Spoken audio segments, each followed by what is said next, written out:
Will Anthony Davis be the next American-born NBA MVP? Plus, it's Movie Club Review Day as we break down Space Jam. All that and more coming up next on the DLLS Mavs podcast.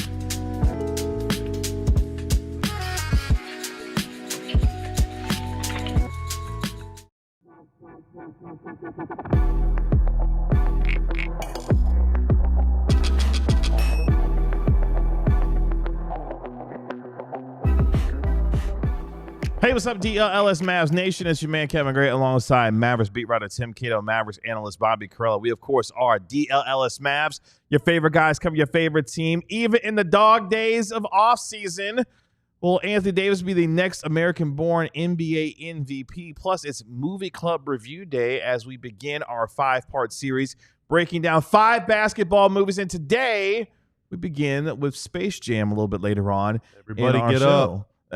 It's time to slam now. Appreciate all of you hanging out with us here on the DLLS Mavs podcast today on DLLS Sports on this wonderful Wednesday. Tim Cato, what's going on? And this is the first show I've ever done as someone who has watched Space Jam. So it's really a start of a new era. It is. We're going to find out what this means, whether it means anything, whether I'm a different person now. All that to come. What's up, Carella? What's up? I don't want to jump the gun. We got some serious basketball conversation for the next 10 minutes or so, but I do love coming together with the boys, with my friends. They don't have to all be boys. They could be all people of all gender expressions and identities, and just talking about media that we consumed. I think it's great. I think it's really fun, whether it's a book, a movie, TV show, a song, album. Love it. I've been excited for this show for months. You know who I'm most excited for today, honestly? Our producer, Tanner. Because Tanner is our resident movie buff here on the DLLS Mavs podcast, and he was jazzed up about today's episode. Isn't that right, Tanner? I think I'm even with Tim after looking at his letterbox. We're about even level movie buff. So I don't want to steal all. Tanner, don't play it off. So this morning I walked into the office. I'm definitely number one. We both watch. I'm for sure number one. But okay. I'll let Tim be. He's like, don't make any mistake about it. I'm the number one guy around here. Okay? There were no lights on in the studio this morning. It was early when I got here, but Tanner was already here. Like, that guy was excited to be here today. And I low-key heard Space Jam theme music. I was listening to the soundtrack. Exactly. Which one of my takes we'll get to later on has to do with the soundtrack. Because I have a billion takes, but so let's knock our. Let's not do the show within the show before. I really want to talk about Space Jam. Let's do we. What are we talking about first? We'll come to that in our next segment. Shout out to Rod and Lone Star, who says, can the season just please start already? I'm ready for some basketball. Well, you can watch some Eurobasket coming up here in the next couple of weeks as well. But the NBA season itself, of course, will kick off on October 21st, and your Mavericks will be on the floor for the first time on October 22nd when they host Victor Wembanyama, Dylan Harper, and the San Antonio Spurs in Cooper Flagg's very first game in a Dallas Mavericks uniform. But let's talk about the guy who's another number one pick on his team. I'm not talking about Kyrie Irving. I'm talking about the other one, of course, in Anthony Davis. This comes from Sean Powell of NBA.com. 5 American players with the best shot at winning the NBA's MVP this upcoming season. And it's an interesting read because obviously we have not had an American-born MVP winner since James Harden in 2018 was the last time an American-born player won the NBA's MVP. Shout out to Giannis, Nikola Jokic, Shai Gilgeous-Alexander, among those who have won the NBA's MVP, including Joel Embiid as well. So 5 guys that have a chance to win the NBA's MVP who were born right here in the good old US of A. And one of them, gentlemen, is a guy that used to wear a Dallas Mavericks uniform. Would you like to take a crack at who I'm mentioning as the first guy that could potentially win the NBA MVP? Quentin Grimes. That's a good guess. It's a great guess, though. Kristaps Porzingis. Not American. One of my favorite Rajon Americans. Rondo. Not in the league anymore. Good try, He's though. not? Really? No, not at all. Who Let's is go it? with Jalen Brunson from the New York Oh, Knicks. okay. Jalen Brunson from the New York Knicks. Now, 2-time All-NBA selection, head honcho in New York, lead star guard for the New York Knickerbockers. He's got a tremendous shot to win the NBA's MVP. I think should be potentially one of the favorites this year because the East is there for the taking, New York, with Boston being down, with Indiana being down. Yes, I know Giannis is still roaming around there in Milwaukee, but it does feel like it's the East to lose for the New York Knicks this season, right? No, Cleveland. Okay. We'll get to Cleveland here in a minute as well. Well, Cleveland was the best team. I don't see any reason why they wouldn't be the best team again. But, I mean, the Knicks, this is the Knicks and the Cavaliers and, toss in a rising Magic team. But, if you're healthy in the East, you have to feel good about your team. Yeah. If your star player is intact and plans to start the season, play the first game of the season, like you have a leg up on, a couple otherwise, a couple teams otherwise we'd be looking at as the likeliest teams to come out of the East. Where are you with the Knicks and the Cavs? Are they the two prohibitive favorites for you in the East? I think the Cavs are way above the Knicks, to be honest. 5-10 games separating them in my imaginary standings. Mm-hmm. But first off, you got to play the games. You got to play 65 games or 66 or whatever it is. I don't know. The criteria is really confusing and subjective. But there's a chance that Donovan Mitchell doesn't play that many, or that Evan Mobley also has a great season, and Darius Garland has a great season, Jared Allen has a great whatever, and they all kind of take votes from each other. Or Cleveland is just so good that you're like, yeah, one guy doesn't deserve it, whatever. Whereas if the Knicks just dominate and win 54 games or whatever, Cat will obviously get some credit for that, but no one is going to give OG or Mikal Bridges, no one is going to lob them any All-Star votes. And so, Jalen would be kind of viewed as this guy that's the maybe kind of has one co-star, but is otherwise doing it himself. Mm-hmm. And I think, also him playing in New York City definitely helps his cause there for sure. I think the Knicks would have to win 60 games and be the number one seed for Jalen Brunson to win the NBA's MVP, and of course play the requisite 65 games to be qualified for the NBA MVP award this year. Charlie Saturday says the Knicks have proven to be a better playoff team than the Cavs 2 seasons in a row. So Charlie Saturday weighing in. We'll get to actually we won't get to his Milwaukee Bucks today because there's no one on the list when it comes to Milwaukee. But we do stay in the East though. Number 2, when it comes to who could potentially be the next American-born NBA MVP, let's stay in the East. Let's go to the Motor City in Detroit. And, of course, DFW's own Cade Cunningham. We talked a lot about him yesterday and the breakout season that he had with Detroit basketball. Cade Cunningham, sneaky MVP candidacy this season. I would not lay a cent on that. Not financial advice. Yeah. But you're only saying that because he is going to win MVP, and it's going to make my team of players under 25. You don't want. I've never been a believer in Cade Cunningham. It's going to make a mockery out of your team, right? Yeah. No on Cade Cunningham, huh? Not at all. I don't think they're going to win enough games. Yeah, I mean, I don't think either of these. I don't think anybody on this list, sorry to spoil it, is going to win MVP. It's very hard to imagine Cade specifically. Maybe at some point, but I think he is a couple years and a couple leaps away from even being at leaps he may not take away from kind of being a MVP adjacent player. Sky Falcon 5 says Cade lost his 2 best shooters. I don't know about that. Yeah, of course, with the Detroit Pistons dealing with that whole Malik Beasley situation that they got going on out there. And, of course, Tim Hardaway Jr. is now gone. He's on a minimum deal with the Denver Nuggets. Mavs fans went through this with Luka. Luka put up 34, 9, and 9 or whatever, and the Mavs finished 5th. And he finished, 3rd or 4th, I think, in MVP voting that year. Mm-hmm. The Pistons probably aren't going to finish in the top 5. And Cade Cunningham will probably, maybe he will, but he probably will never average 34, 9, and 9.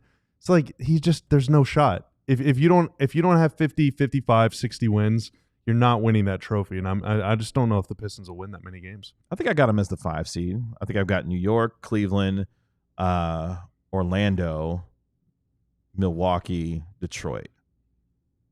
I think Milwaukee will win enough games, as you talked about, in a bad Eastern Conference where they could finish as the top 4 seed and get home court advantage of course, with Boston and Indiana being down. But we'll is see. A 45-win 4th seed really a 4th seed? I mean, in the East, yes. In the West, that probably won't even get you the 10 seed in the playoffs this upcoming season. Let's continue. Let's finish off in the Eastern Conference, and we'll talk about a team that Tim believes is going to be the overall favorite, and Bobby as well. Donovan Mitchell with the Cleveland Cavaliers. Could he be the next American-born NBA MVP? I could see it. That's probably the closest, like kind of a dark horse. Like they win another 64 games, and all of the non-American-born players who are going to win it if they hit 65 games, none of them hit 65 games, and all of a sudden you're stuck with maybe it is Donovan Mitchell. He's finished 5th, I believe. Yeah, like what if okay, so OKC wins, maybe they're just either on cruise control or Shea gets hurt, miss some time or whatever, and they win like 58 games. Cleveland wins 65, far and away the best team in the East, best record in the NBA. Donovan averages close to 30 points or something, and career high in assists and 40% from 3, and it's like, best player on the best team probably should just do that. I could see that happening. It could also be a scenario where like he kind of took a step back, his role within the Cavs offense, and it clearly helped them last year. What if Evan Mobley and Darius Garland miss more time this season and Donovan has to step up and then has the narrative of like he led a team that had injuries. They were 13-4 without. Yeah. Like that is absolutely the one path that I could kind of see with Donovan. Charlie, I can't help that the Western Conference is the better conference of the two. That's just the way it goes. Sorry about that. It's the Bestern Conference the Leastern Conference around here. Let's go to the Western Conference, and let's go to Minnesota. Anthony Edwards, who I think is box office. Some of y'all apparently don't think so. Could he be the next American-born NBA MVP? Anthony Edwards, who's been to back-to-back Western Conference Finals with the Minnesota Timberwolves. I think maybe when he learns how to pass out of a double team, like one time, I'm begging one time. I think at some point he could get to that level. I think it's hard to see next season. Yeah, I don't see. I mean, if the Wolves win 58, then it's possible. Yeah. I just don't know if they can.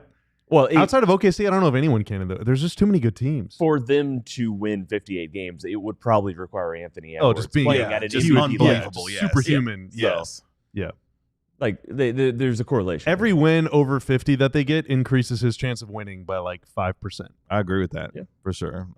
If the Minnesota Timberwolves are going to have the kind of season they believe they can have, it's going to be because Anthony Edwards is leading them there, which gets us to the number 5 candidates on this list as far as who could be the next American-born NBA MVP, and he plays right here in Dallas, Texas. Could Anthony Davis be the next NBA MVP that's born in America?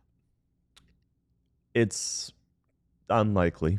It's unlikely he's going to hit 65 games. I mean, that's the big marker for me is will he be healthy enough to qualify for the NBA? The change of scenery, him being in Dallas, if he leads Dallas to an amazing record, it still would be a stretch. And again, like all of these scenarios involve Giannis, Luka, and Shea for some reason not qualifying. And Jokic, obviously. Like it has to be some combination of that. But not being tied to LeBron does kind of give his candidacy or potential candidacy if he leads Dallas to 58 wins, something like that. It's possible. It's possible in that scenario. And for Dallas to win, if he leads them to 58 wins, it means he's a god. I was just using your number. Unanimous. Yeah. No, I think if they're a 50, if next season they're a 51 team, the only scenario where that's possible is Anthony Davis plays like 75 plus games. He's their best player, and he has to be on the court constantly. And then on top of that, if he's playing that many games and he is that good every single night, for them to win 50 plus, to bridge that gap, to make it, not be when's Kyrie coming back, and like change that question to, also Kyrie's coming back. Like look at what we're doing without him. Just wait till he is back. That would be a distant, far not quite conceivable scenario to me, but I guess it's possible. Like, that's the scenario if there is one. LeBron. Here I go, spamming LeBron. LeBron. That's right. Anthony Davis. The health is the big question. Yes, Sky Falcon 580 was getting some MVP buzz early last year. Yeah, the first month or two of the season, Anthony Davis was as dominant as we've ever seen him in a Laker uniform. Then, of course, he had that big monster, first half and half a third quarter before getting injured with Dallas. So they would have to win between 55 and 60 games for him to play the requisite 65 for him to have a shot. But we don't know if that's going to be the case this upcoming season because a lot of questions due to the Dallas Mavericks. But you can check that out at NBA.com. Sean Powell with that piece there, helping us out with some content today. Let's take our first break here on the DLLS Mavs podcast. When we come back, it's movie club review time, boys and girls, as we break down the classic, Tanner, that is Space Jam. Next on the DLLS Mavs podcast. Empire Today is going to bring the showroom right to your home. These folks live and breathe flooring. There's no games. There's no middlemen. There's no nonsense. There's no grifters at the big box stores that don't really know what... I mean, they're trying their best at these big box stores. They're trying as hard as they can, but they're working floors today. They're in roofing tomorrow. They were doing pools yesterday, like Tim says, pool toys or pool inflatables. Pool inflatables yesterday. But Empire Today... You don't Today, know that they weren't doing pool... Flooring is their entire identity, and so you can trust that they're going to give you great advice for great products at a great price that is going to look great in your home again, because they will bring it to you so that you know exactly what that stuff is going to look like with your lighting, with your decor, your color scheme, the whole kit and caboodle. Schedule a free no estimate today because some things are just better at home. DLLS listeners can receive a $350 discount using promo code DLLS. Yes, you heard right. A $350 discount with DLLS. Restrictions apply. Visit empiretoday.com/DLLS for full details. If you look good, you feel good. And if you feel good, you want to go out and show that off to your friends and family. And Branded Bills wants to help you to do that with their apparel. Whether you need snapbacks, truckers, fitteds, beanies, or tees, Branded Bills has you covered with performance and style. If you're looking for some gear to make your brand stand out from the crowd, Branded Bills has you covered with the best custom headwear, so you can start your order and their dedicated team will help you create the exact custom apparel that you need to look good when you go out. They have a partnership with 40 colleges, a part of their campus collection, including TCU, Texas, and Texas Tech, just in time for the college football season that is right around the corner. Week 0 is right around the corner for college football sickos, and it's coming up for this season. So make sure you head to brandedbills.com and use code BBDLLS for 15% off your first order. Again, that's BBDLLS for 15% off your first order today.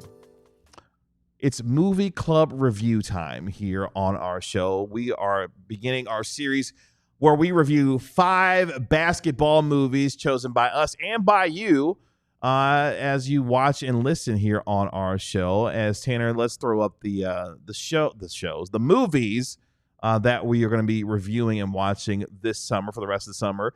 We're starting off with Space Jam today. Next week, we will be watching and reviewing Uncut Gems starring Adam Sandler. And then we will follow that up with Air Bud, the classic Disney movie Air Bud. Then we will get the next classic, which is Coach Carter, starring, of course, Samuel L. Jackson. And then finally, in week 5, we will be watching and reviewing Love and Basketball. So again, Space Jam, Uncut Gems, Air Bud, Coach Carter, and Love and Basketball for the next 5 weeks here on our show. So if you watched Space Jam, let us know what you think of the movie here in the comments. Tanner is going to be joining us. Welcome, Tanner, for the rest of the show here, because as our resident movie buff, he is excited. He really is. If Tanner's on camera, you know he's fired up. That's right. He's fired up to talk about some movies. I told you, it's in my contract now. And we missed yesterday, so I have to do 2 segments today. Okay. So the interesting part about this is 3 of us have watched Space Jam multiple times. There's one person on this show who had never, ever seen Space Jam until now, Tim Cato. And you watched Space Jam for the very first time. I didn't watch it growing up. I didn't realize it was a moral failing. Well, let's backtrack. Let's teleport back in time. So growing up, for me, my family was a basketball family, a sports family. Like, that was a huge thing in my life from the time I was young, so I didn't really have a choice. Growing up in your house was sports. Okay. It was a football household. Okay. And mom didn't care, and dad watched football. Were you a cartoon watcher? Like, were you into the Looney Tunes? No, not really. I don't think I really ever got a lot of Looney Tunes either. Okay. So it kind of makes sense then, right? I mean, right. Like these two things, this crossover of these two niche interests, not niche, but these two the most famous basketball about player of all time. These two niche. Enormous interests. They didn't really qualify for either one. Like we didn't really have either one of those in our house. And I guess you would have been born basketball myself. You were born like right before that movie came out, right? Yeah, I would have been 3 when it came out. Yeah. Whereas I was 5, I think. Yeah, so it was just kind of a little different. Yeah, time. I was definitely too young to have been. Yeah. You know, I was 9 going on 10 when this movie came out. Was it a big? Was this very different? Was it a big Tanner, movie? What about you? 6, yeah, You or were 5, 6? 5 or Okay. 6. Yeah, because it was 96, right, when it came That's out? right, 96. Yeah, I was 6. So was this movie, whenever, KG, you said you were 9 or 10, was it a hit with kids that age? Oh, for sure. I mean, you're talking about the peak of Michael's popularity with arguably the most popular cartoon character at that time in Bugs Bunny, and you married the two in Hollywood. So the crossover between the most famous athlete celebrity in the world with arguably the most famous cartoon in the world, it was a match made in heaven for kids, families, and people who love sports, who love cartoons. It's kind of insane the way that they were able to put this together. It's just such a moment in time, too, because, you know, by the time I was 9 or 10, Pokemon was like the thing, you know? And so if Shaq would have been in a Pokemon movie, that would have been like the Space Jam. But it feels like that moment, Michael coming out of retirement, you know, about to win 72, the Looney Tunes, like pre-Pokemon, pre-Harry Potter, pre-Dragon Ball Z, Yu-Gi-Oh!, Digimon, all the other stuff that distracted, that took, you know, away from kids' interest in the Looney Tunes. Like, it was the pivotal point in history. I mean, this is like... It's a pop culture inflection point, honestly. Yeah, no, for sure.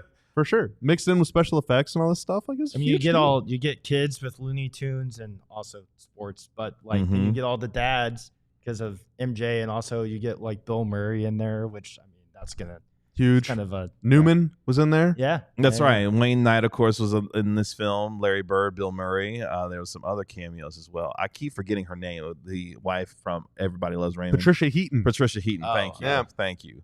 Just an unpleasant fan who wanted better seats. They're sitting like second row. All right, let me run through the plot summary real quick. There we go. Before we dive into the deets. Okay, let's do it. All right. So Michael Jordan has retired from the NBA and is a baseball player now, struggling in the minor leagues.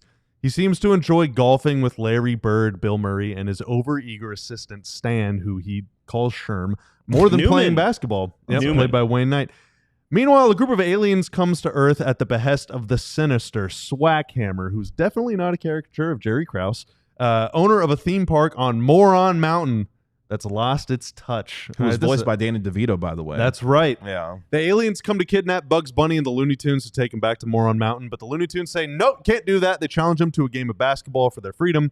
The aliens then, inspired to defeat these rascals, steal the talents from 5 NBA players, launching a COVID-level national controversy and becoming the Monstars. The Monstars. Fearing for their chances, the Looney Tunes enlist the help of Michael Jordan. The game happens, and boy, it gets physical out there, okay? But the Toon Squad pulls off the comeback, thanks in part to some Bill Murray clutch heroics and an iconic MJ dunk from half court at the buzzer. The Monstars return their talent to the NBA players, and MJ makes his return to the Bulls. Okay, so there's several things here, and we'll get to the very end in a little bit because there's one person in this movie who literally changed the course of basketball history with his famous words. He happened to be a former Dallas Maverick, actually. But before that, the idea of Bugs Bunny looking at these goofy aliens and saying, you know what, you're small, you're a little pudgy, and we think our 3'2" selves can beat you in a game of basketball. And the players that they chose to steal the talent from couldn't have really been a better choice of folks they stole their talent from. Like, pretty imbalanced lineup. Not a lot of shooting on that team. I mean, the 90s, like how much shooting? That's true. Yeah, like the final score of the game, I believe, was what, 78-76, something like that. It was 65-18 at halftime. I just wasn't clear. Weren't the aliens actually taller than Muggsy Bogues? They were. They were. Yeah. The guy that stole Sean Bradley's talent was taller than the basket. That's true. Yeah. That's right. Although I don't know, are they playing on a? Bugs is 3'2". Are they playing on a 10-foot rim? It looked like it was a regulation rim. Okay, so I don't know how we're gonna do this. Whether I should just go through but one of my notes is that if I'm a scout and I'm looking at the Monstars, I would have projected them to be way better shot blockers than they actually were, and they're decent. You know, they might be the best shot blockers, rim protectors in NBA history if they played a game. I still expected more from them. I thought there was like a lot of missed opportunities. Yeah, they weren't very quick-footed either. They were a physical basketball team. They were not like, again, this was the 90s, so it's not like they needed to be switchy defenders. You know, nobody was asking that. But they were doing a lot of double and triple and even quintuple teaming. Yeah, and you could see that affected them in a negative way. It did. Tanner, your initial thoughts as we go through. I still love the movie. It was a childhood favorite of mine, so it might be some nostalgia, but like just from start to finish, it's I think it's great. I love that they poke fun at themselves the whole time. Like, yes. It's because it is so silly, obviously. Like, one of my favorite scenes is when all the basketball players go to the fortune teller or whatever you want to call her. And she says exactly what happened, and they're all like, "This is just this is crazy. We're leaving. Like, this is so stupid. Getting out of here." So here's my actual biggest takeaway as a non-watcher. This is the first time I watched it. The soundtrack is amazing. Yes, and unbelievable. It took me about an hour into the film to realize how good it was. Because I thought they were just taking a bunch of known basketball songs. And then it clicked with me finally. I have been going to basketball games. I've covered probably not close to 1,000 basketball games in my life in many different arenas. I've heard all of these sounds. Mm-hmm. I've known all of these sounds. And there's scenes that I knew. There's plot points that I know. I have said, did this guy get Monstar? And obviously the cultural relevance in crossover of Space Jam and actually covering NBA basketball, how basketball gets talked about, that was all very familiar to me. But I don't think I quite realized how much music in an NBA arena every single game night is stuff that comes from the Space Jam soundtrack. And I knew the title theme. Mm-hmm. I knew some of these songs, but I didn't realize how much of it is stuff that it's monoculture. If you are into basketball, if you attend a basketball game, it is unavoidable monoculture. It is something that everybody is familiar with. And so in that sense, even though it's a bad movie, there's my take. I don't think it's a bad movie. The soundtrack is incredible. Can I mute his mic? This dude is an elitist. You have the power to mute his mic if you want to. Well, I just want to make sure. For all of those reasons, that soundtrack has become something even larger than the movie itself. It has fully influenced every part of basketball. I thought that was really cool. It was a really cool observation. The part I hate the most about, because the soundtrack is incredible. The fact that I hate the most about it is the fact that yeah, the one song that is great. Pretty important song in the movie plays twice. Yes, it does, but also the artist who put together a lot of the incredible soundtrack. I love the use of the song. This was one note I had. The use of the song at the end when they the spaceship lands on the field and he comes out and announces Michael Jordan. Bro. Everyone's cheering, and his son comes out and gives the super cheesy. The suspension of belief is insane in this movie, because if I'm Michael's wife, where is my damn husband? You find out later. I'm assuming he eventually tells her later, yeah, I was sucked down a golf hole by Bugs Bunny and the Looney Tunes. I had to go play. The kids are surprisingly chill about it. Yeah. The kids, they were sworn to secrecy by Bugs Bunny. Hey. Well, yeah, but they see these. It was a non-binding contract. They see these cartoon characters in the office rummaging through their stuff, and they're no questions asked. They're like, "Oh yeah, cool. Hey dog, get away from him. Here's the shorts. Here's your basketball shorts. Thanks, Bugs." Yeah. And he's like, "Hey, don't tell your mom about this." And he's like, "All right, yeah, you don't got to worry about this." But how does your wife not go insane? You're missing your husband for a day. Michael Jordan was on the road with his baseball team. Yeah. He was in a hotel room, remember, eating McDonald's, and he went golfing.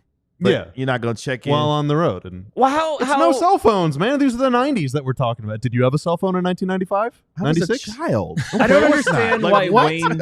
I don't understand why Newman Wayne Knight, what's his name in the Stan character? Podolak. That's right. I don't understand why Stan couldn't go down the golf hole after Jordan, even though he dug the whole thing up, but then just followed. It's still very unclear. He eventually figured it out. That part is very funny to me, though. They keep just cutting back to him at the golf scene talking to it's good. the It's hole. good. It's good. Like, it's very, very funny. Digging, man. Let's take our next break here on the DLLS Mavs podcast. I got a lot of thoughts. As we continue to review more of Space Jam. Let us know your thoughts in the chat as well when it comes to your thoughts on the iconic film Space Jam. All that more coming up next year on the show. Let me tell you about becoming a diehard. We love everybody who supports us on the YouTube channel, in the comments, hitting a little like on the video, coming back to the channel, the feed to catch up on anything you missed out. But if you want to go further than that, deeper than that, you should become a diehard. I'm sure some of y'all listening already are. Like, as Kevin loves to say, we are in the dog days. The dog days of August. I know that you guys are all diehards, but are you capital D diehards? The benefits to becoming a diehard are immense. They're bountiful. Thank you. For one, you get access to all of the diehard content on the website at alldlls.com. That's Cowboys, Mavs, Rangers, Stars. We've got stories, articles coming every week. Sometimes we talk about them on here. Stories that I've written. Sometimes we don't. Sometimes you're just gonna miss out completely. It's not even gonna show up on the show. There's not gonna be time. Also, when you become a diehard, get a free T-shirt, and we still have a new merch collection. Do we not, Tanner? Somewhere here. We do. Yeah, I lost the button. Oh, no worries. The merch is also bountiful. We have this one. We do have flag capture. Flag capture right there. That's a good Star looking of shirt. Space Jam 3. Really? Let's go. Is that true? I Can don't you know. see the future? Yes. You're also going to get access. I went to a seance last night. You're also going to get access to a diehard only Discord. You're going to get 20% off all events and merch. And that's in addition to the free T-shirt that you get immediately when signing up. Events are also cool. I know that here a little bit later, Bobby can talk a little bit about an event that we have coming up. You also get a diehard card. So you can find all this at alldlls.com/diehard. Shout out to all of y'all who are commenting on our provocative title, apparently, for today's show. When it comes to who will be the next American. Is it causing more stir on Twitter? No, I'm seeing everyone in chat talking about Space Jam. That too. Yeah. Are people talking about the... Probably on Twitter, I'm guessing. Is what Yes. Oh.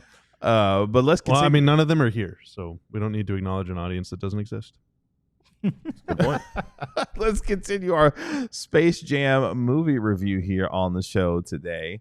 Sarah says, I was target age for Space Jam, a little kid who loved Looney Tunes, but I barely remember the movie.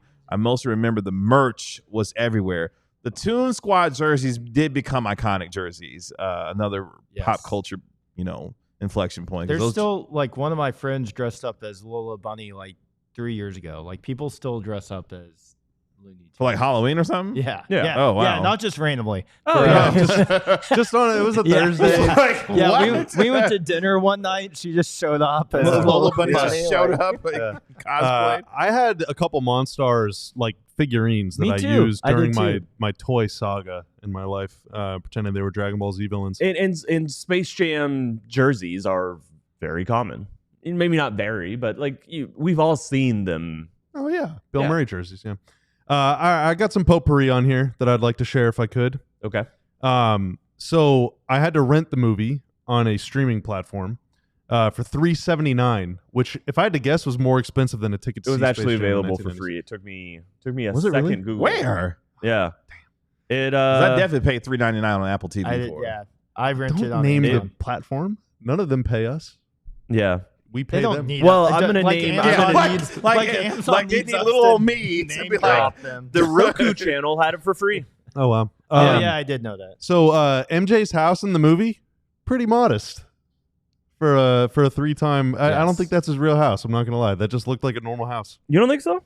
I think that was fairly similar to the house that he had at the time. Really? Yeah. I mean, remember, it this just, is the 90s. This I is know, the but it mid-90s. just kind of looked like a home, and he was making a lot of money back then. I think that man had a mansion. Yeah, he had a whole compound. I'm not saying it about his. wasn't, massive or whatever, but I think I have to go back and find it, though. A couple things that I thought were pretty funny.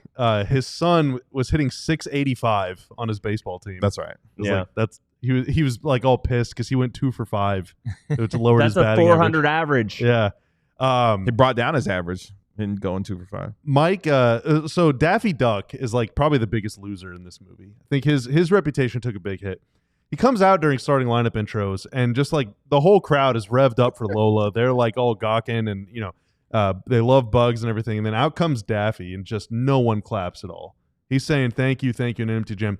Thinking, man, this guy's much maligned. Laugh at the duck. They're just like, he has the worst lines. He's very self-deprecating. Like, this guy is really underappreciated. But then the first time he touches the ball in the game, he gets so scared that he throws the ball to grandma over there knitting on the sideline. She's not even in the game.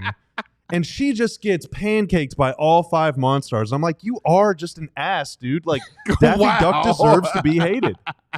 Were you surprised they didn't go to the monitor for a flagrant review on that? That's the thing, man. I don't think flagrant was going to be called in that particular game. There was a lot of violence. Like, there was one shot of Yosemite Sam running down the floor just brandishing a firearm at a monster. I'm like, pull the trigger! Like they Sean Bradley just breathed fire on Foghorn Leghorn and turned him into a pile of ashes. And Yosemite Sam's too afraid to shoot him with the gun. Like, come on. Like, why is that okay in Gilbert Arenas? Like, what's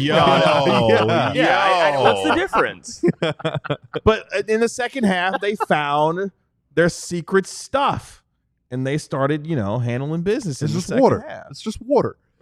Hey, you're not supposed to give it away. There was a Freud-looking fella. Patrick Ewing was seeing this guy talking about his fears and his issues. And the Freud guy asked. This was something I did not notice as a kid, and so everyone that's like bisexual innuendo, moral panicking over like subliminal messages in children's programming.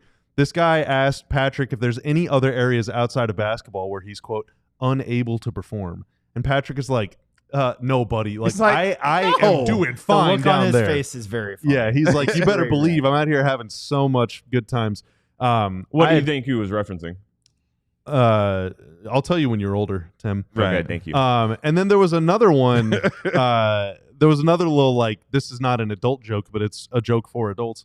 When Bill Murray shows up to the game right at the end, they're like, Bill, how'd you get here? I was going to mention this one. Sorry. Go He's like, the producer's a friend of mine. A Teamster dropped me off. Yeah. I'm like, shout out to the unions. Great. Yeah. I love that. Like, because it doesn't take itself seriously. It's like, it makes no sense why he's there. So, but just make a joke about it. Who cares? The blatant Warner Brothers references were just, speaking of Daffy Duck, he's like, definitely property of Warner Brothers as it's on his own butt. That's right. Yeah, exactly. He's kissing his own ass. He's like, we know what time it is for me. I mean, that's my biggest issue with it. It felt so not even self-referential. It felt like, it was just doing some critical analysis of this is wild. It's a cartoon. Keep going.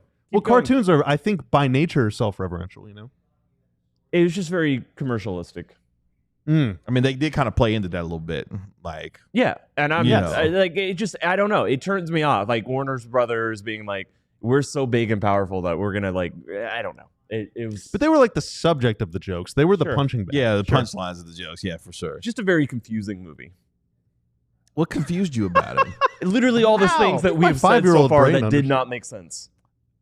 That's the whole point. I mean, that's kind of the idea of a movie like this. Did you watch Looney Tunes as a child? No, not much. No. Oh, okay. Like, like Wile E. Coyote's whole bit is he's trying to kill the Roadrunner, and he like uses dynamite and stuff all the time. Yes, I know about that. Sylvester's constantly trying to eat Tweety all the time. Mm-hmm. And Elmer Fudd is trying to murder Bugs. Like all Looney the time. Tunes is a pretty violent show. Okay, so if Bill Murray really showed up, that did stand out to me how violent everything was. Yeah. Lola just showed up out of nowhere too. Like, how did she know about the tryouts? There was no open announcement for tryouts for the basketball team for Toon Squad. And she just showed up. She just heard there was a game. She was apparently a late addition to the movie, is what I read. A late addition to the movie? Yeah, like they wrote her into the plot at a late point. Someone was like, this kid's movie needs a sexy bunny rabbit. Yeah. Right. That's what it needs. Yeah, that that leads me to a couple more things. Tanner, did you have anything? No, go ahead. Okay, Go That's so, right, Sarah. You got to watch it when you're little so you don't question the logic when you get older. So we got to talk about Apex Mountain. All right, who won the movie? Right, what peaked in 1996 when the hit film Space Jam came out? Okay, 3 big winners of this movie. Number 1, Tweety Bird. I thought that was a legendary run for Tweety Bird in that movie. He had some hilarious lines, or she, I don't actually know. They had some hilarious lines, drew all of my sympathy, all right, and even spent some time in an iron lung. I thought Tweety Bird had that was a huge moment for Tweety Bird. Number 2. Wait, real quick. What did Tweety Bird actually do besides the kung fu bit? Told a couple jokes. Which everybody did. Yeah, I know, but Tweety Bird's hit the hardest. Okay, that's okay. Like, Tweety Bird maximized because Tweety Bird really didn't have much role here. Yeah, Tweety Bird maximized its time on camera, I thought. Number 2, bullying.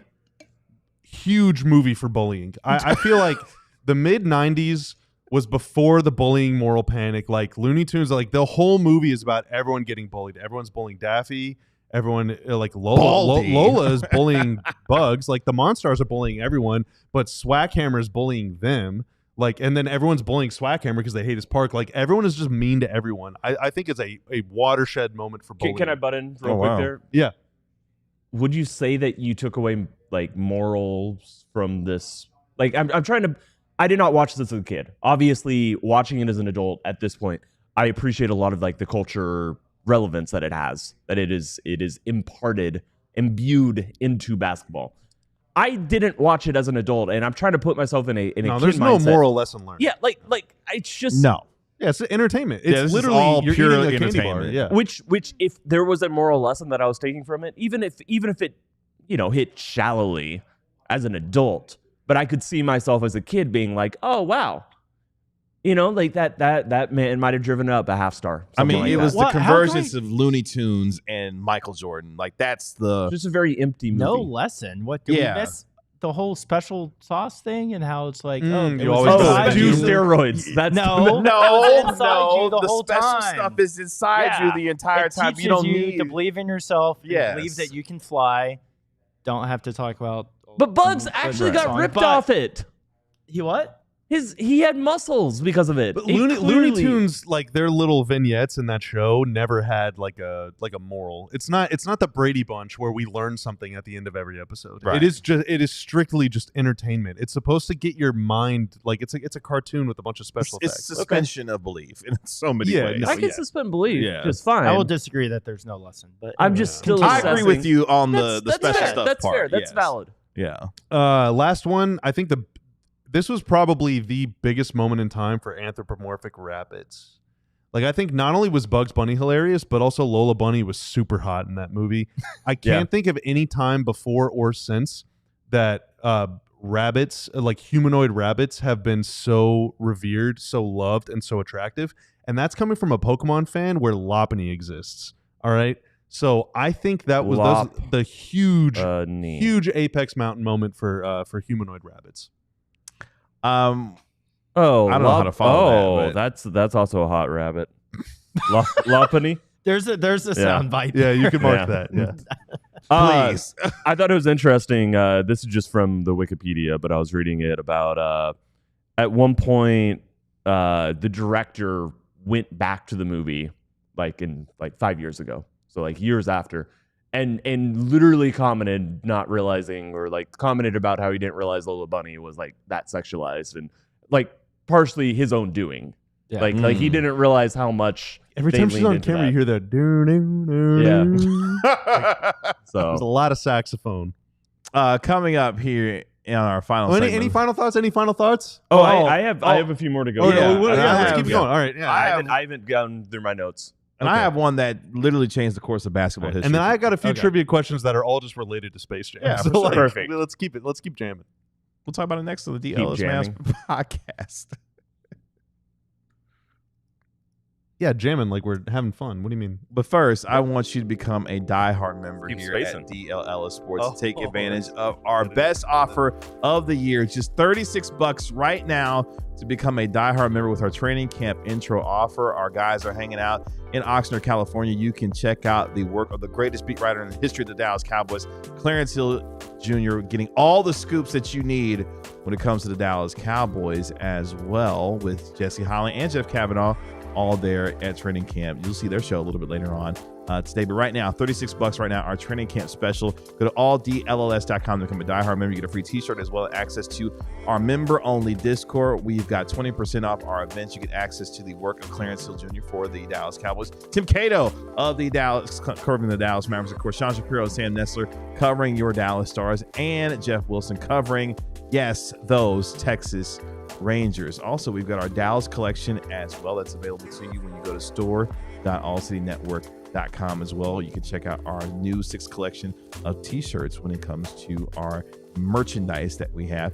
And November 15th through the 18th, you can check out and hang out with our Cowboys crew on the DLLS road trip in Sin City in Las Vegas, culminating in a Monday Night Football tilt between your Dallas Cowboys and the Las Vegas Raiders at a beautiful Allegiant Stadium in a little bit cooler Las Vegas during that time of the year, thanks to True Fan Travel when it comes to the DLLS road trip in Las Vegas, November 15th to the 18th. You can hang out with our DLLS Cowboys crew as well. We've got a lot of things that you can take advantage of when it comes to becoming a member of DLLS Sports. And the easiest way you can do that, we are just 900 subscribers away from reaching the magical 30,000 mark. We're celebrating our 1-year anniversary here in a couple of weeks, so we want to get to 30,000 subscribers before then. So subscribe to DLLS Sports here on YouTube today. As we finish up our movie club review of Space Jam, next week we will be watching and reviewing, check this out, Uncut Gems starring Adam Sandler. I've heard that movie is It's a lighthearted movie, right? Easy watch, easy breeze. Yeah. Okay, good. I just need a nice stress relief movie. Yeah, it will definitely do that. Okay. Cool. I've heard that I need to strap in to just like the adrenaline ride that is Uncut Gems. But we'll be watching and reviewing that next week. The following week we will do Air Bud, and the following week after that will be Coach Carter, and we will end our movie club series by watching Love and Basketball. So 5 Kevin's weeks. movie, Love and Basketball. That's the one. That's the one you want to do, is Love and Basketball. Yes, that was the one person I wanted these 3 gentlemen to watch as well. Surprise, surprise. We haven't seen it, Tim and me. Or me. I haven't seen it either. Yeah, I actually might have seen it. I do want to watch I don't it. think I saw it. I'm about to say, I love how you didn't watch Space Jam, but watched Love and Basketball. That's hilarious. If that was, I'm calling I BS actually don't on think that. I saw that. You got to check the Yeah. letterbox. I've seen Coach Carter. Coach Carter is incredible. Me too. We'll do that in a few weeks. I haven't seen that one, so I'm excited. Oh, yeah? Yeah. Let's go. Oh, you never seen Coach Carter? No, I missed it somehow. So. Okay, I'm yeah, excited. you'll enjoy. I did see Air Bud. Don't worry. Yeah, I've we seen all Air saw Bud. Air Bud. By the way, they're doing another Air Bud. I don't know if I saw Air Bud. I'm actually then not you sure said I've seen Air Bud either. Really. Yeah. That might have been like a daycare, like not road trip. What do you call it? Like a school trip, like a, Right. what do you call that? A Field trip. Field trip. Going to the movie theater to watch Air Bud. So I haven't been at daycare in 30 years. Like, I don't know. Spoken like a man who I doesn't think have we kids. need to do a diehard watch party for the new Air Bud when that comes out. Hell no. We can. The hell yeah. There is Wow. no Okay, way it's fine. going to We'll be a do good it movie. without you. No, It's no, gonna we be could do it with so a movie bad. much I better will than be that. there. I will be seated. We'll We be can do there. Kevin Surrounded doesn't by wanna my come, but best we'll be friends there. from the DLLS Diehard Discord Lounge. Yes. So the funniest line of the movie was Vlade saying, "It could be invasions of the body snatchers." That's objectively the best line. That was fantastic. Really enjoyed that. I would like Bill Murray's hat. I just think that it was a good look, and It is alive. and more people should be wearing hats like that. Are we not going It to is- talk about the way the biggest moment of this movie that changed the course of basketball history for the next 30 years? I'm excited to hear what you. Evidently have to say. not, because It comes at I the mean, this very was a documentary, correct? in some ways, yes. It comes when Michael and Stan show up in a gym where Larry Johnson, Patrick Ewing, Muggsy Bogues, Sean Bradley, of course, are there, and the basketball is glowing, and Michael says, "Hey, you guys want your talent back?" And he's like, "Touch the basketball." And they're like, "We're not doing that." They're like, do you want your talent back? Touch the basketball. So they all touch the basketball, of course, and they all get zapped back with their powers, and Larry Johnson and all the guys are doing their thing. And then they ask Michael, they say, hey, Mike, why don't you stay and play a game, of 3-on-3 with us? Michael's like, nah, I gotta go get back, And then Sean Bradley, of all people, Sean Bradley says, well, I guess Mike just ain't got it anymore. Mike turns around and says, well, there's only one way to find out. Sean Bradley is the reason why Michael Jordan came back to the league and won another 3 NBA titles and changed the course of the rest of the next 30 years of NBA history. Sean Bradley's the one that we should be blaming for prodding Michael to come back to the league because he goaded him. That is true. To saying, hey, you ain't got it no more, Mike. Why would we blame Sean Bradley? You should be thanking Sean Bradley. I'm saying if Charles ever wanted to win a title, if Patrick ever wanted to win a title, if any of these other dudes who were still playing at the time had any shot of winning a title, well, what if they just didn't have any more and then he was over again? Yeah, like he barely even won anymore. But he prevented like other great players from winning championships. Yeah, why wasn't they could have won? They had just played 2 seasons without Mike. Do you get? Maybe those guys were losers. Also, maybe they deserved it. Michael beat all of them all the time. Why wasn't this included in The Last Dance? Like Sean Bradley was in big part of MJ coming back. So that's right. It's are you implying that The Last Dance is more historically accurate of what actually happened? Minus the not including David Stern unsuspending him after the. There was curiously no mention of that in Space Jam. Like, he really was just a baseball player. So that's right. Bill Murray at Vlade. In addition to how much violence Looney Tunes has, a lot of kissing. There's a lot of kissing. Bugs Bunny assaults Michael Jordan. Way more kissing than I expected. Literally just grabs him by the face. Only one of the kiss is between 2 consenting romantic partners. We don't even know that to be true. It was the 90s. It was different times. A lot of butt jokes too. The Scream being the painting behind the therapist was very funny to me. The very famous painting by Edward Munch. Monstars, not the shot blockers I expected. I mentioned that earlier. Dynamite turns out to be a very effective rim deterrent, however. Yep. My last big takeaway I wanted to get across is that very bold, with 10 seconds left, down 1, to coach up the team saying, we're going to get a steal. Not, we're going to try to get a steal, but then foul to extend the game so we have a chance at a 3. I just fundamentally, I'm glad Michael Jordan never went into coaching. He literally said, someone steal the ball, get it to me, and I'll score. You're wrong about that, though, Tim, because they did foul. Daffy Duck put on a football helmet launched himself into the Monstars. That's right. Was not called for a foul. That's right. Then they didn't foul. There wasn't a lot of foul calls. They didn't foul. Yeah. Yeah. I was not quite clear about the rules. Bill Murray literally tripped Sean Bradley's, Monstar on the way to make a pass. Like it was incredible. I also think they committed a backcourt violation on that play. There's 10 seconds left. They get the ball immediately back, and Michael never crosses midcourt. So not only was it possibly it was either a backcourt or an 8-second violation. He jumped from midcourt. It doesn't count. That doesn't count? It's where you are. It's not where the ball is. It's where you are. Correct. The ball was across midcourt, and he jumped because he stepped on old boy and launched himself. That's true. Which is also to the rim. There were so many basketball That's why there's rules. so much traveling in the NBA nowadays. That's right. There's so many basketball rules that were legacy. That's right. Loudly disregarded in this basketball game. But, oh my God, you got to have a 5th player. You can't play with 4. You can leap off a man. That's where we get Bill Murray coming in. That's right. All right, I got a little Space Jam trivia for you guys. Let's go. Okay. There weren't a lot of foul calls in the 90s. Good point. That's true. Good point. It's a different era. The hit single Space Jam was performed by Quad City DJs. They also had one other very famous hit from that same year. Can you name and ideally also sing that song? I cannot. You said it was Quad City? Quad City DJs. But I will say, shout out D'Angelo is on the Space Jam. Is one of them, and then the other one is this song. I'm going to be really upset that D'Angelo is on the soundtrack. I'm going to guess it's something on like a Jock Jams CD that I've heard Kind of. before. Kind Do they of. play it at sporting events? They have, and they still do at Mavs games. Yes.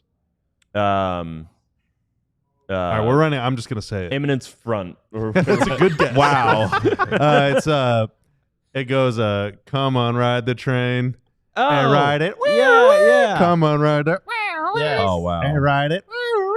Yeah, It's a great I've song. never. Ah. I've Please never- mark Yes, that. you have. By the way, Yes, please you I mark don't know what that. that is. Yes, You you've heard that absolutely. one. They play it during T-shirt tosses at American Airlines Center all the time. Please mark him singing that. By the way, thank you. I've never been to a Mavs game. I'm going to Next fight you. question. Question All right. 2. Next question. So Michael Jordan wore number 45 when he came back. That's right. Kevin Willis, who was on the Mavs in well, I spoiled one of my answers to a different one, but anyway, Wow. Kevin Willis is one of the 8 players in Mavs history to wear number 45. He was 44 years old whenever he joined the Mavs during the 06-07 season, but he could not wear the number 44. He had to wear the number 45 because which player on the Mavs roster that year was wearing number 44? And here's a hint. He proved to be a downgrade from Keith Van Horn. What year was it again? 06-07. It would have been. Ooh. He wore number 44. Oh my gosh. A downgrade from Keith Van Horn. Yikes. This is when my Mavs roster knowledge just this is right around when it starts picking up. Cherokee Parks. That is a good guess. He wore number 44, but not number 45. He was on the team in the 90s. Was it? The Kevin? answer is Austin Crozier. Oh, Oh, Crozier? wow. Yes. Crozier. I remember him more with the Pacers than Yes. anything else in Yeah. his I believe career. it's pronounced Reeves. Oh, okay. Last one. All right, some more numbers for y'all's asses. Okay. Michael Jordan wore number 45. That's right. Kevin Willis is one of 8 Mavericks ever to wear number 45. Can you name the other 7 Oh, Mavs? Kevin Willis. The other 7. 45? Number Grateful 45. Friends. That is one. Yes, that's a good poll, KG. I'm still so bad at numbers. No, one of them was in the movie. Sean Bradley. No. one of them was in the movie. Cameo, not a speaking part, I don't think. He was in the movie. Oh, Cedric Ceballos. No. He is also a former Mav, but did not wear Bernard that number. James 45? Who? No. Bernard James? No, he wore number 5. Oh, 5. Okay. you said Close. he made a cameo in the movie. 2 of them were on the Mavs during. One of them was on the Mavs during. Rodman? Both, no, actually, Patrick both were Rodman. before KG's time, I think, but both were during Tim. Both were during your time. Patrick S. Rodman. No, Who's the one that made the cameo in the movie? AC Green, the Ah. Iron Man. AC. He did make a Green. quick cameo in that movie. The late great Sean Rooks wore number 45. Mark West wore number 45. Marty Burns wore number 45. What can you tell me about Marty Burns, Tim? Not too much, Okay. but I bet he was a great dude. The 2 that you would know, DeJuan Blair Oh, Mm. yeah. 45. Yes. My man with no ACLs. and Rowdy Ryan Brokoff. Oh, you should have known that yeah, one. come on. Of The all people, accountant- you should have known Ryan Why? Brokoff Why? because you're the Ryan Brokoff whisperer on this show. Yeah. Yeah, I you've am? made a Yes. lot of claims about Ryan You Brokoff. have made a ton of claims with you and your relationship with old Ryan Brokoff. So my best When? friend Ryan Not Brokoff. ball knower. When have I ever You. done this? What? I read a tweet out loud from him once. Y'all have you shows like conversations between the two, like on social media, like on X or whatever they call it these days, whatever the hell they call it. Anyway, I read that off one time. Yeah. that was like very loosely related to Yeah. Space Jam, those 2 questions. But the first question was totally Space Jam related. Did Sean Brooks make an appearance? in that Which movie? other former Mav got their powers stolen? It wasn't just Sean Bradley. There was one more. Muggsy Bogues. Yes. Yeah. Muggsy Bogues was on the Mavs for a brief Was he time. really? I didn't know that. Yeah. No, there's actually it's kind of a sad story, but it's also it has a emotionally good ending to it. But yeah, it was a tough story. All right, so real quick, 30 seconds out of 10, rank Space Jam as a movie. I'll give it an 8. Tim, 4 out Tanner? of 10. 2 stars. Yeah, I'll give it an 8. Yeah. you give it an 8? Bobby. It was a great kids movie. Yeah, I'll give it a 7.5. 7.5. Yeah, Michael and Bugs Bunny, two of the most popular figures, real life and otherwise, at the time in 1996. Like it was such an inflection point that it turned like athletes doing movies became a thing after that. Like it became cool to be an athlete and do a movie like that. Shaq, LeBron, all these folks have done movies since then. Kevin Garnett. It's true. He'll be in next week's movie. Yeah. Next week's movie.